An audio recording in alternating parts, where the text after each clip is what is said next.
Paz do Senhor, meu amado, bem-vindo de volta à nossa escola bíblica. Nós estamos estudando a primeira carta de Paulo aos Coríntios. Então pega a sua Bíblia, pega o seu caderno de estudos, ora o Senhor, pede a Ele discernimento, entendimento, conhecimento, sabedoria, pede a Ele proteção, para que nós possamos desvendar dos seus mistérios.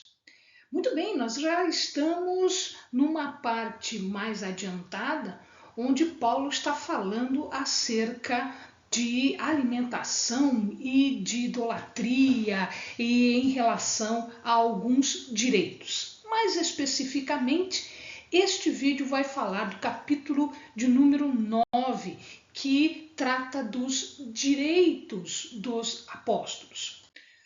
Ora, o Paulo ele se coloca aqui como um exemplo. Exemplo de quê? Exemplo daquilo que ele poderia cobrar dos coríntios, mas que ele não fazia. E ele explica por que ele tem este comportamento. Então ele fala a respeito dele como cristão e como apóstolo. Ele era um cristão? Sim, ele era um cristão. Ele era um apóstolo? Sim, ele era um apóstolo. Como assim ele era um apóstolo? Para ser apóstolo não tinha que ter conhecido Jesus? Sim, mas Paulo conheceu Jesus. Paulo viu Jesus ressurreto no caminho de Damasco. E isto conta para ele como ser um apóstolo, porque foi nesse momento que Jesus lhe deu o ministério, a missão de ser apóstolo.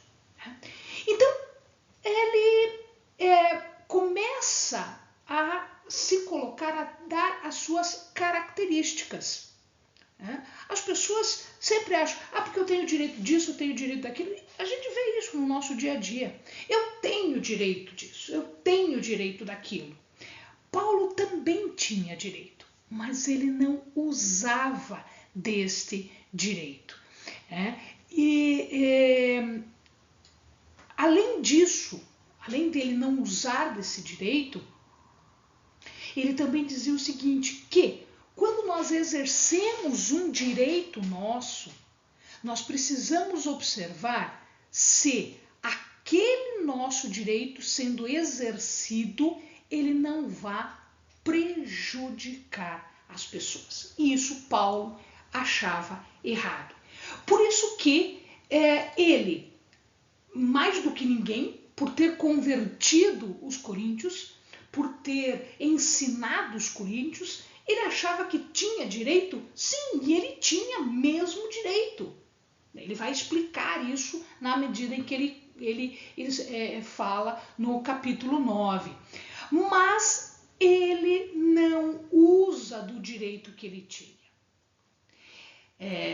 Paulo, ele tem uma forma de agir bastante importante. Amados, mais do que falar as coisas, é importante fazer aquilo que se prega. Fazer aquilo que está se ensinando. Como eu ensino algo se eu não pratico algo? Então ele faz aquilo que ele explica e ele faz além. Ele renuncia aos seus direitos, ele age de forma a ganhar o seu sustento sem ser pesado para os coríntios, mas também ele abre mão dos seus direitos de cristão e dos seus direitos de apóstolo. A despeito de que os coríntios, alguns, eles discutiam se efetivamente Paulo tinha mesmo o direito de ser apóstolo ou de ser apóstolo. Então, Paulo começa a explicar que eles eram prova viva da sua vida cristã, profunda, perfeita, como também do seu apostolado, do seu ministério de apostolado. E ele diz que tanto eles eram prova viva disso, que eles funcionavam como um selo. Eles são o meu selo. Ora, hoje, quando nós vamos fazer qualquer documento num órgão público, é posto ou um carimbo ou um selo. O que este selo quer dizer? Primeiro, quer dizer autoridade. Quer dizer que aquele órgão está dizendo, com o poder que ele tem, de que aquele documento foi analisado, foi aprovado. E que aquilo ali é veracidade. Então, é uma marca de veracidade, é autenticação. Ele é verdadeiro, é autêntico, ele tem poder, aquele documento tem poder. Então, quando ele diz que os coríntios são o seu selo, significa que aqueles homens eram prova do seu ministério. Hoje o selo é um carimbo, hoje o selo é às vezes colado, né? Naquela época eles usavam marcas de cera ou marcas num aparelhinho que era como se fosse um carimbo. Hoje ele era todo trabalhado e eles colocavam isso no barro ou na cera derretida. Então, os coríntios eram o seu selo, porque os coríntios foram ganhos para Cristo por Paulo e foram ensinados por Paulo. Paulo esteve com eles por muito tempo. Então, nesse sentido, Paulo tem nos coríntios o seu selo de autenticidade. Ele fala também de poder. Quando Paulo está com os coríntios, ele age não só em palavras. Paulo trata disso no livro de 1 Coríntios. Não é só palavra, não é só discurso bonito, não é só filosofia, não é só dizer, etc. Não, é o agir em poder. Este poder foi dado, nós já vimos, por Jesus no caminho de Damasco, quando Paulo estava indo para Damasco e ele estava com cartas para perseguir a igreja. E foi ali que Jesus o encontrou e o transforma de um perseguidor para um dos maiores apóstolos evangelistas que nós conhecemos. E aí ele diz: eu não tenho direito de levar uma esposa, eu não tenho direito às coisas que os outros apóstolos têm? Sim. E aí ele usa Cefas, que é Pedro, como exemplo. Por que ele usa Cefas? Por que ele usa Pedro como exemplo? Porque Pedro, era um dos principais apóstolos, um dos apóstolos mais famosos, mais importantes. Né? Então ele tinha sim. Ora, Paulo não podia levar uma esposa, ele não era casado, mas se fosse o caso, ele poderia levar a esposa? Poderia, porque Pedro também faz isso e todos os outros apóstolos, todos os outros evangelistas faziam isso. E eles eram sustentados pela igreja, não só os apóstolos e os evangelistas, né, mas também as suas esposas, porque eles estavam no ministério. Então ele disse: eu tenho esse direito? Tenho. Então por que vocês não me dão honra de ser, né, um apóstolo? Paulo, ele se aparta aqui a si e também a Barnabé como dois dos apóstolos que não viviam às custas da igreja. Paulo e Barnabé tinham trabalhos seculares. Eles ganhavam a vida deles, o sustento deles era ganho não na obra, mas em profissões seculares, profissões do dia a dia. Né?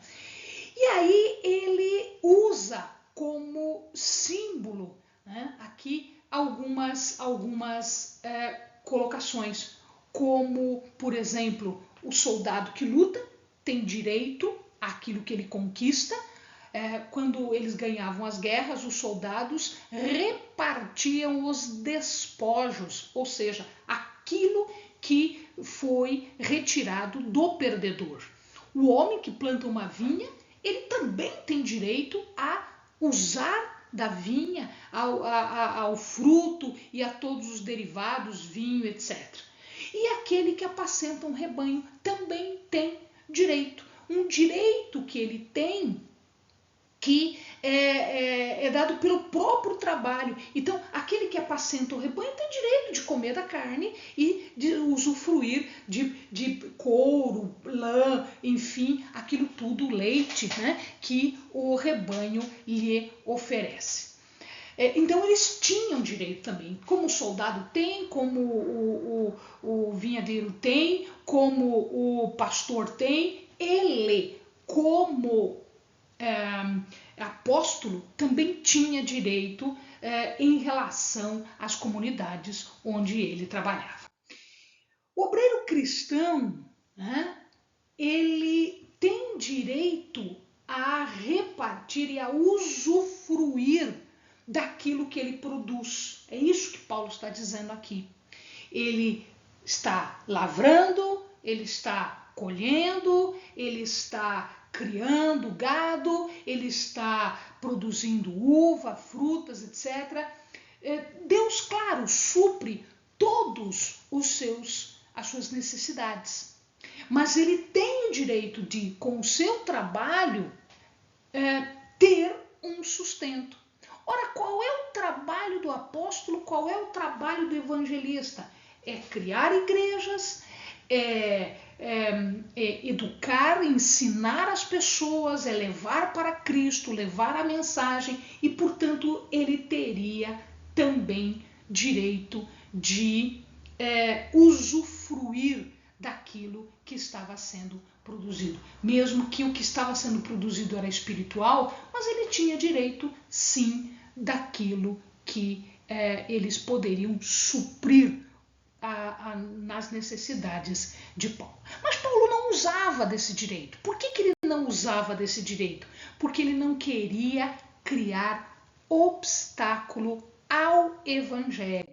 E quando ele fala de obstáculo ao evangelho, ele está falando de qualquer brecha, qualquer empecilho, qualquer coisa que impedisse o andar daqueles novos convertidos, o crescimento daqueles novos convertidos. Então, mesmo que a sua obra se desse no plano espiritual, ele tinha sim direito às coisas materiais. E aí ele fala, por exemplo, daqueles que no templo faziam trabalhos espirituais, os sacerdotes, né, os levitas, eles tinham direito também de usufruir das porções que eram oferecidas em sacrifício, dos pães que eram oferecidos.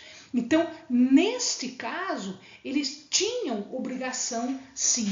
Paulo, ele não tinha dúvida sobre o direito dele. Não é, eu estou abrindo mão porque eu não sei se eu tenho direito. Não, ele não está abrindo mão porque ele tem dúvidas sobre o direito. Ele sabe que tem. Ele não usa porque ele não quer impedir. Tá? A responsabilidade de Paulo é muito grande.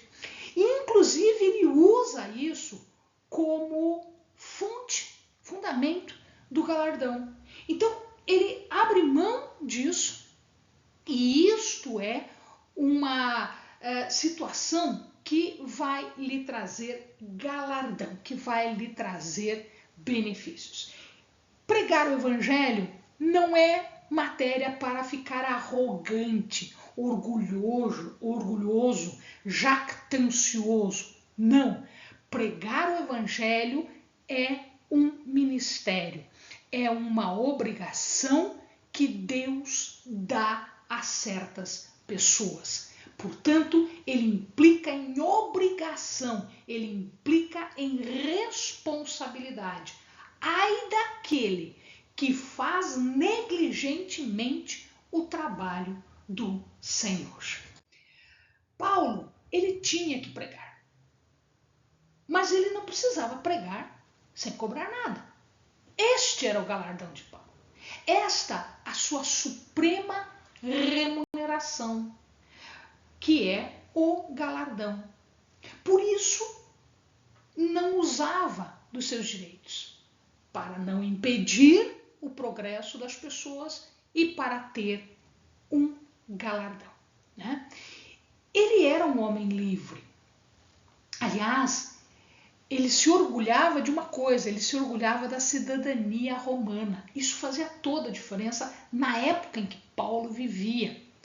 Porque o Império Romano dominava tudo e todos os povos estavam submissos, subjugados ao Império Romano. Quem era diferente o status social? Qual era a diferença de ser romano e de não ser romano? O ser romano significava ter cidadania romana. Mas veja, mesmo assim, Paulo fala: eu me fiz escravo de todos. Eu não precisava disso. Eu tenho orgulho de ser cidadão romano, uma pessoa livre, diferenciado no status. Mas mesmo assim, eu me faço escravo, dependendo do que a pessoa é e do que a pessoa tem, para ganhar o maior número de pessoas. Então ele diz assim: me faço judeu para os judeus, para ganhar os judeus. Os que estão debaixo da lei, como se eu estivesse debaixo da lei, para ganhar o que estão sem lei. Como que estão na lei. Fora da lei, ou seja, a lei, o Antigo Testamento. É isso que ele está dizendo aqui. Gentil e judeu. Judeu dentro da lei. Não judeu, o gentil fora da lei. Não lei no sentido de ser uma pessoa, um bandido, por exemplo. Não. Sem lei no sentido de ser pagão, de ser gentil. Né? Então ele usava isso. Façam de fraco para os fracos para ganhar os fracos. Né? Ou seja, ele se fazia... Helene, isso é ser fingido. Não, você não entendeu a palavra, então. Ele não está dizendo que ele era fingido. Ele está dizendo que ele se identificava, ele se aproximava e se identificava com as pessoas para ganhar as pessoas. É isso que ele está falando neste ponto aqui.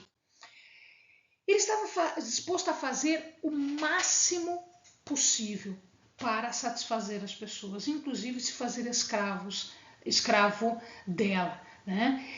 O grande objetivo era exatamente salvar as pessoas. Então, tudo que Paulo fazia tinha um único objetivo: levar o evangelho. E aí ele dá mais um ponto de referência, um outro símbolo. Né? Naquela época haviam muitos jogos, inclusive Corinto era a sede dos chamados jogos istmicos, quase como os jogos como nós temos hoje. Né? Então, de tempos em tempos, de 3 em 3 anos, eles faziam os jogos istmicos. E, portanto, ele diz que, veja, quem está competindo, compete junto com outros. Mas qual é o objetivo dele? Ganhar. E quando ele ganha, ele recebe uma coroa de louros, eram ervas trançadinhas, tá? Só que esta coroa era uma coroa corruptível. Então tudo que ele fazia era treinar, meses de treino para correr. Quando ele chegava no seu objetivo, ele ganhava a coroa. Ora, Paulo está dizendo assim, queridos, não é uma coroa de louros, uma grinalda de pinho, de ervas. Não! O cristão tem uma coroa muito mais valiosa, incorruptível. E isso significa dizer o seguinte, que Paulo está puxando a orelha de quem faz o serviço de qualquer jeito. Não é fazer o serviço de qualquer jeito. Paulo diz que o cristão tem a obrigação de fazer tudo que está ao seu alcance, forçar cada fibra do seu corpo para colocar em ação o ministério do Senhor, como o atleta faz. Ele faz de tudo para ganhar. Então, aqui o apóstolo também e o cristão também tem que fazer de tudo para ganhar. O cristianismo de Paulo é um cristianismo profundo. É um cristianismo de esforço. É um cristianismo de zelo, de cuidado, de fazer com tudo que você tem direito de fazer, com todo o teu ser, trabalhar para o Senhor. E não se deixar levar pelas coisas que são do mundo, pelo pecado, os desejos do mundo. Não resistir ao mundo, amado, para Paulo, é ser desqualificado na prova. Nós temos um objetivo. A nossa coroa incorruptível está lá na frente.